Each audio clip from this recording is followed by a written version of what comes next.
What do you do if your competition is spamming you with insanely toxic links? Heard disavows are bad slash useless. Um, so first of all, I'll go ahead and be very fair on this and preface this that there are two camps according to this question. There's some people who like to disavow proactively, and there's some people who think that disavows don't really do that much at all, and that you should pretty much only use them as a very last resort.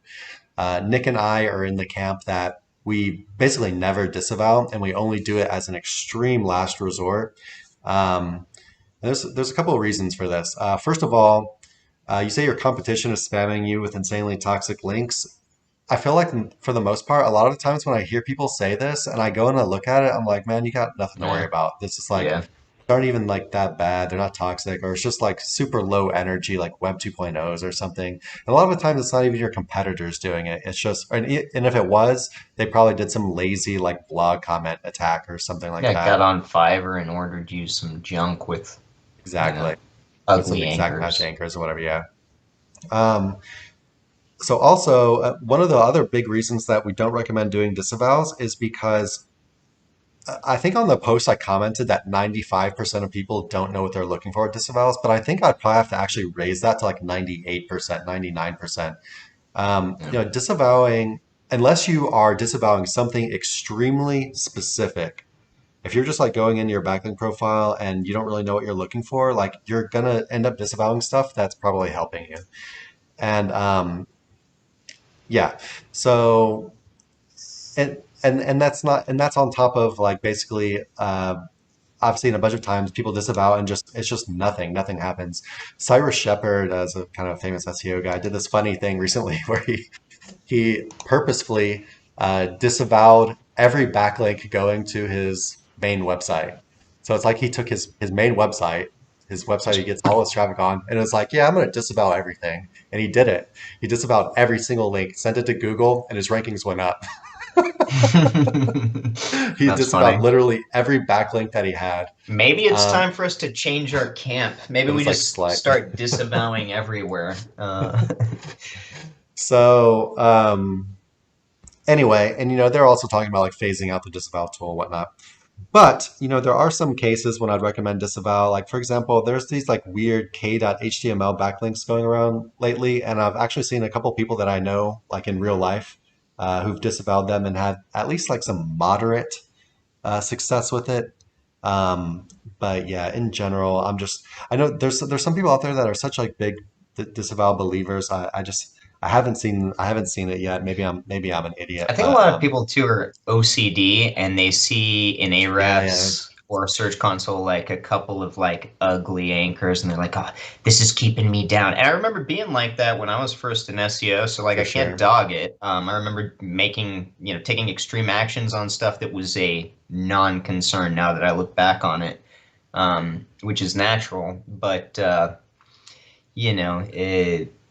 yeah, last resort. If you are going up in rankings steadily, and you have been for a while, and you've got some spam coming in, my opinion is to leave it alone, Yeah, even if it bothers you mentally.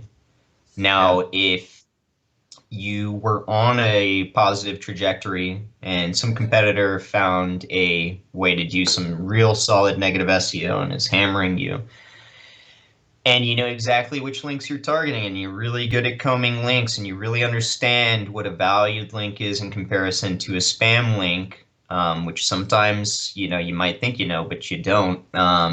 Then yeah, go ahead and disavow. But yeah, I'm still gonna say I mean, like, camp of rarely doing it, last resort kind of situation. yeah. Especially if your traffic's going up, just don't worry about it.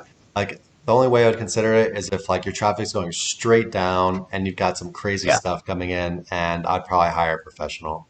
and Unless then you really knew what you were doing. I would do it myself, but But dude, even the professionals, I feel like because I've ordered them before to just like kind of see what they're doing. Like I feel like they're using these algorithms with from tools that I'm not going to say they're exactly. bad, but they're just They don't want to go link There's a by lack of link, and so attention to they take detail. they use the tools, and they exactly, they, like you said, it's kind of works more like an Spit you a algorithm, report. working like broad with a broad net versus like going link by link, and so you can end up getting rid of some stuff that was definitely helping you for Yeah. sure.